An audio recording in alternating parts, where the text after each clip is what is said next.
Tardes, ¿cómo están? Gracias por acompañarnos. Mi nombre es María Elqui Salazar, trabajo con el departamento de prensa de NASCAR. La tarde de hoy vamos a hacer una rueda de prensa en inglés y en español, porque Daniel es bilingüe y Ross nos va a hablar nada más en inglés, and that's okay. Bueno, vamos a empezar de inmediato entonces con las preguntas. Si tenemos los micrófonos listos, empezamos por acá adelante. Veo a las chicas con los micrófonos. Por acá. Dani, Cari Jicotenca de Claro Sports, pues conocer obviamente tus pensamientos después ya de este tiempo en la pista que has logrado descifrar de primera cuenta, obviamente para la carrera del domingo. Hola, hola. Sí, Cari, creo que aprendimos mucho. La pista es espectacular, se siente muy bonito manejar aquí en el Hermanos Rodriguez en un carro de Cup. Y contentos con el progreso. Me hubiera gustado empezar un poco más cerca, pero en la primera práctica sinceramente no estaba nada contento con el balance del carro, pero mejoramos muchísimo para la segunda práctica, el balance y el sentimiento del carro. Sin embargo, necesitamos todavía un poco más. Entonces creo que sabemos en la dirección en la cual tenemos que ir. Afortunadamente yo estoy peleando algunas cosas y Ross está peleando algunas cosas diferentes, entonces vamos a poder ojalá que aprender de ambos carros y encontrar un buen punto medio. Pasamos por acá con la siguiente pregunta. Do we have anyone who speaks English, by the way? English speaking media. Let's take one question in English. Una pregunta en inglés, por favor. Hello, everybody. I only wanted to ask you something simple. It's to both drivers. What would you say to a young child, especially now that we're in Mexico, that wants to be part of this motorsport world? Whether it's by being a driver, an engineer, a PR person, or social media specialist. I think right here in Mexico City, you better be going to the go-kart track in the mall. What's it called? Go-Kart Mania. We were there last night. That place is awesome. I'd be ripping laps there, or I'd have my kids there. And then as a driver, you just gotta start racing. Just gotta whatever level you can afford, and everybody has a different path. There's no right or wrong way to do this. There's multi-generation families that are racing that Daniel and I are racing against, and there's guys like Daniel and I that our dads liked racing and helped us get going and worked to make money so they could spend on go-karts for Daniel, pro trucks for me, late models, asphalt late models in the States. So whatever you can race, keep moving up. If you're successful, if you can win, keep moving up. Be around older racers. And then on the other fronts, as far as like PR or engineering, yeah, there's definitely going to be scholarship, or you're going to need to have some sort of degree. So finding scholarships to go get those degrees and go to school to know what to do when you get to the team. And mechanics, some have degrees and some just know how to turn wrenches, and they are really good at it, and you got to be willing to be really good at it to be on our teams. We put them through a lot. Thank you. You know, for me, I think this is a very good opportunity, not just for drivers, but also for mechanics, for engineers, even pit crew members.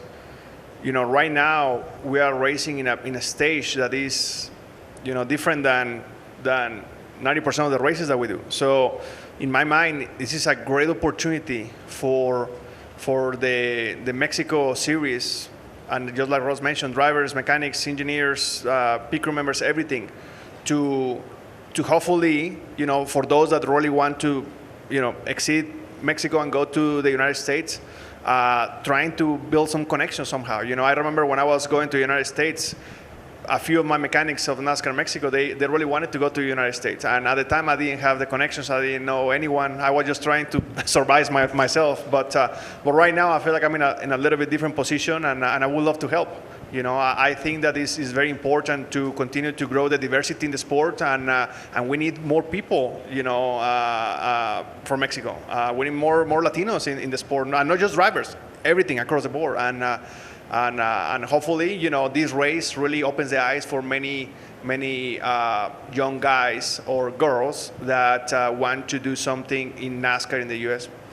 If there's somebody in a NASCAR Mexico team, I think you miss every shot you don't take. So walk up to our garage. They've been out on pit road, and find the guy in like the nice shirt that's not getting dirty, and like shake his hand, introduce yourself. Like I hope, like, okay, they say no. Okay, they say we don't have a spot. Okay, find the next one. Find the guys in the clean shirts and introduce yourself. You have a business card, write your name and number on a piece of paper, ask how to submit a resume. What would it take? It's going to take moving to the States to work in NASCAR. Like, ask. It's scary. I get it. I know we've been there, but go ask, and if they say no, you got a cool story to tell when you're drinking beer. Let's go to the front here with Jocelyn de Televisa. Dani, platícanos un poco cómo esperas el día de mañana. Gracias. Calificación, obviamente, y también pues la Xfinity, que es donde toda la gente también espera verte, y qué tan diferente puede ser la Xfinity de NASCAR Cup. Muchas gracias. Sí, bueno, el día de hoy sinceramente fue nada más como para romper el hielo, ¿no? 2 prácticas de Cup y ya terminamos, rapidito y listo, pero mañana vamos a tener un día ocupado, entre práctica de Xfinity, calificación de Xfinity, calificación de Cup, carrera de Xfinity y un poquito de todo. Y los carros son muy diferentes, sinceramente. La razón por la cual yo quería correr Xfinity es porque todo iba a pasar antes de la carrera de Cup. Pero ahora cambió todo el calendario, entonces va a seguir siendo muy divertido y yo voy a disfrutar esa carrera muchísimo, pero los carros son muy diferentes, la transmisión, suspensión, frenos y demás son diferentes y bueno, vamos a ver, ojalá que me pueda adaptar rápido. Let's go with Jordan Bianchi. Jordan Bianchi, The Athletic. Daniel, there's been a lot of hype and build up for this race, and you've been the central focus of this. But now that you're here and this week, what has it been like, and has it been even more or less than what you anticipated? Man, it's very hard to put into words. I had an expectation, on the hype of the people and the energy and the fans coming and the media, you guys. I have, like, the entire week and weekend now, it has exceeded every single expectation that I had. So, and for that, I want to say thank you to you guys.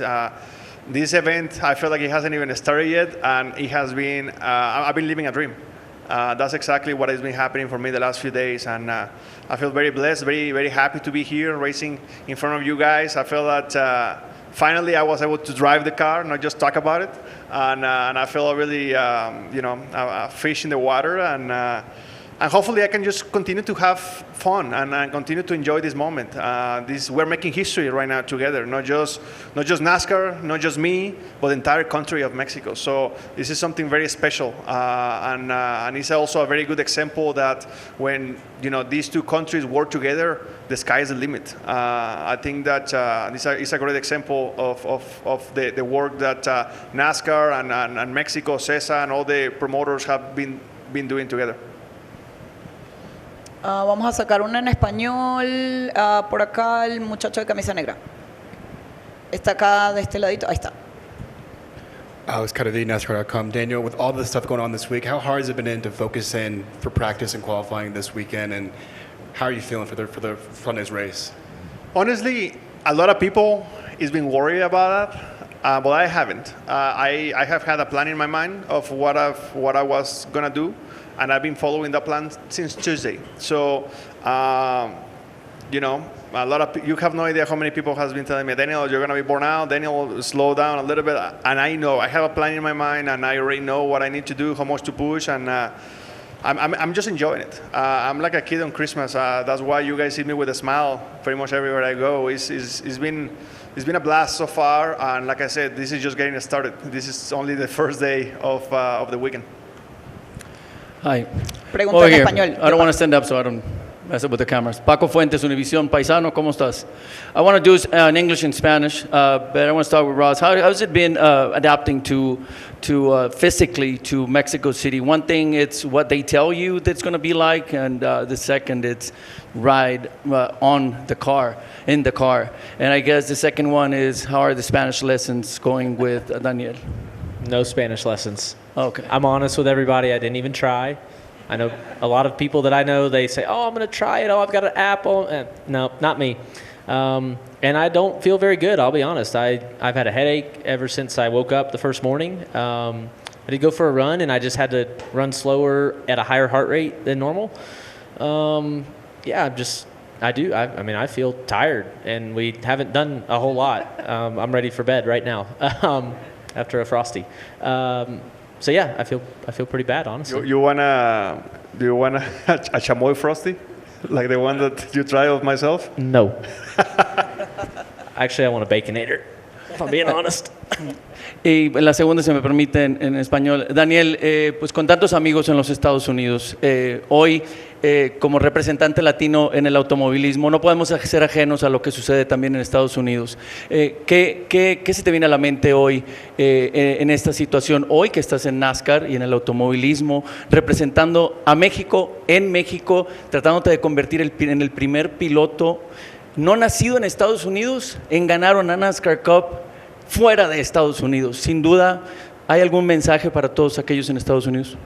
Sí, Paco, paisano, se me pone la piel chinita solamente de escuchar tu pregunta, porque no puedo evitar decirte que estoy triste y que es un poquito frustrante todo lo que está pasando.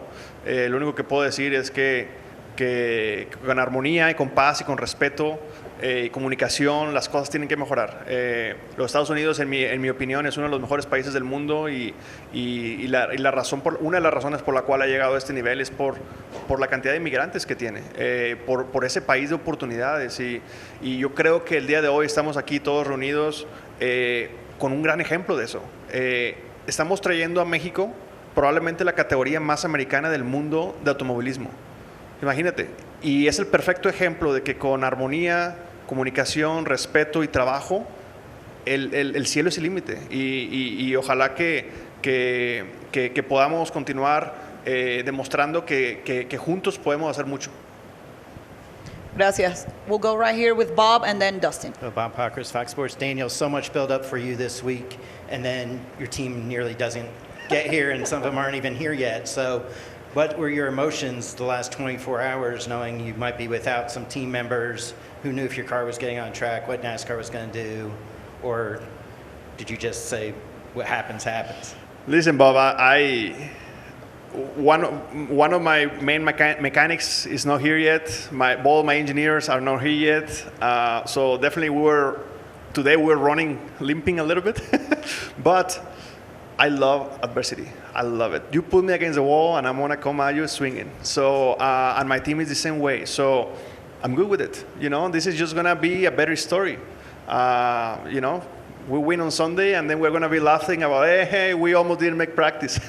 So I'm okay with it. You know, it's a shame that it happened, but we don't blame anyone. We just find solutions and we continue to move forward. Dustin. Dustin Long, NBC Sports, for both of you.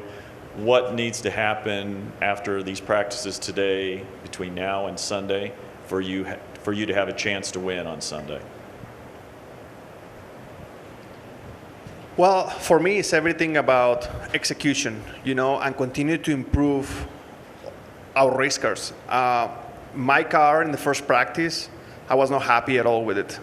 But second practice, I was okay with it. I'm happier. I'm not super happy, but I'm happier. So I'm okay with that. I'm okay starting here and making progress here. Now we have to continue to make that car a little bit better. I don't believe that we fire up out of the holder as the best car, but I believe that we are slowly heading into that group of cars. So once we get into that group of cars, it's a free game. You know, it's anyone's race. And I feel like my job is to continue to push our groups to continue to make these cars better and execute the best possible race that we can.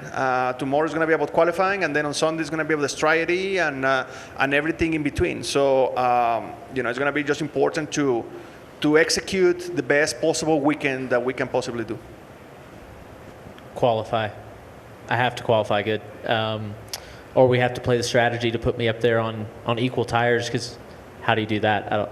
I don't know. So it all goes to qualifying for me, and then we'll figure it out in the race. And then from the driving like feedback side, I have the two best road course drivers in the garage, so I don't give my team much feedback at these places. I'm like, please build it like theirs. Whatever you think they say is better, do it, and I'll just go drive it. And you saw me, or I don't know if you saw, it was chaotic, but I was trying to follow SVG in first practice, couldn't find him. He didn't have a spotter, so he wasn't even on the track. So I found Daniel and followed him, and actually I got confident to drive by myself, which I usually need like Rudolph out there in front of me. Vamos a tomar una pregunta más en español. Por acá al frente, por favor.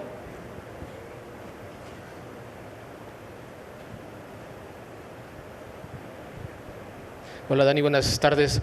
Oye, seguramente desde que sabías que NASCAR iba a venir a México se te vinieron seguramente demasiados recuerdos, ¿no?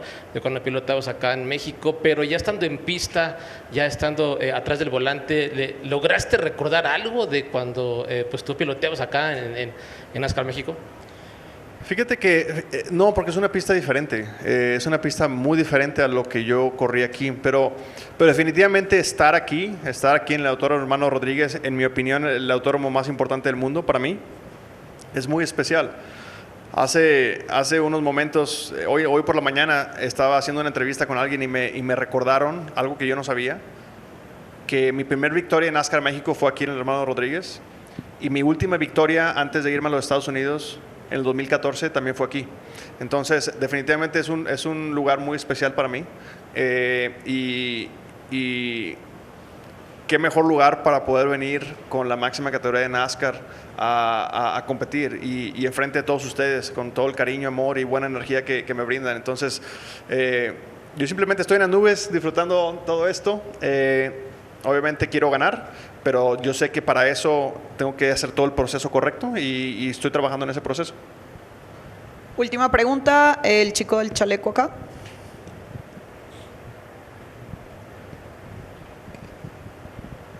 Gracias. Hola Dani, Víctor Matar para Imagen Deportes. Hablas de que en las prácticas libres uno no te sentiste cómodo con el balance y también vimos que estuviste trabajando en el simulador para esta carrera. ¿Hubo algún tema de correlación? O sea, lo que estuviste viendo en el simulador no se tradujo en la pista. ¿Y qué tanto también te ha ayudado el correr Xfinity en la cuestión de tu preparación? Gracias. Pues bueno, espero que me ayude. Xfinity obviamente no he corrido. El plan original era correr Xfinity y hacer como que el calentamiento y luego llegar a Cup ya calientito contra todos ellos que estaban más fríos. Pero no funcionó así desafortunadamente, pero está bien. Mañana vamos a correr en la Xfinity y vamos a correr en Cup y voy a tratar de adaptarme lo más rápido posible de un carro a otro, ya que son muy, muy diferentes. Pero vamos a estar en buen estado. Hay que seguir trabajando, seguir evolucionando. Después de aquí tengo una junta con mi equipo para darles prácticamente todos los detalles de la práctica, qué es lo que tenemos que hacer mejor y demás, y ojalá que tomemos unas buenas decisiones para el día de mañana y para el domingo. Excelente, Daniel Suarez, Ross Chastain, thank you very much. Muchas gracias y gracias a ustedes por participar. Thank you for coming.